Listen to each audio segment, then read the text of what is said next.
আদালতে ৩ দিন শুনানি হয়েছে, পার্ট হার্ড ম্যাটার বা আংশিক শ্রুত বলা হয়েছে।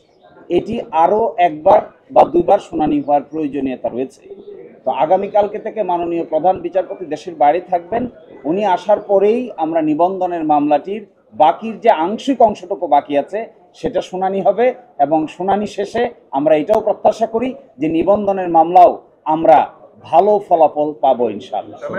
একই সাথে নিবন্ধনের সাথে জামায়াতে ইসলামীর প্রতীকের একটি প্রশ্ন বারবার আসে।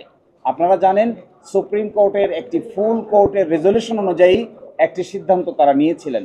সেই ব্যাপারে আমরা সুপ্রিম কোর্ট সহ নির্বাচন কমিশনকে এটি স্পষ্ট করব যে সুপ্রিম কোর্টের যে সিদ্ধান্তটি নিয়েছেন ফুল কোর্টে, এটি মূলত কোনো আদালতের সিদ্ধান্ত নয়, এটি হলো কিছু প্রশাসনিক কথা। এই আগামীতে যখন নিবন্ধনের মামলা নিষ্পত্তি হবে, একই সাথে জামায়াত ইসলামীর দাড়িপাল্লার প্রতীকেরও নিষ্পত্তি হবে ইনশাআল্লাহ।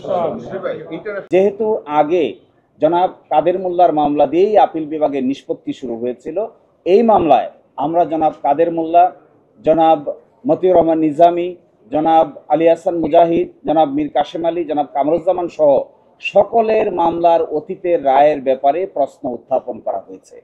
এই জন্যই মাননীয় প্রধান বিচারপতি মনে করছেন যে এত বড় প্রশ্নের সমাধান করার জন্য সুপ্রিম কোর্টের পূর্ণাঙ্গ বেঞ্চ একসাথে বসে যদি সিদ্ধান্ত নেন, তবেই এটা আইনের দৃষ্টিকোণ থেকে এবং ভবিষ্যতের দৃষ্টিকোণ থেকে এটি উত্তম হবে। এই বিবেচনায় আজকে 6ই মে পরবর্তী শুনানির দিন নির্ধারণ। আমরা প্রশ্ন তুলেছিলাম যে আন্তর্জাতিক আইনের প্রযোজ্য হবে কি না, এই প্রশ্ন উঠেছিল জনাব কাদের মোল্লার মামলায়।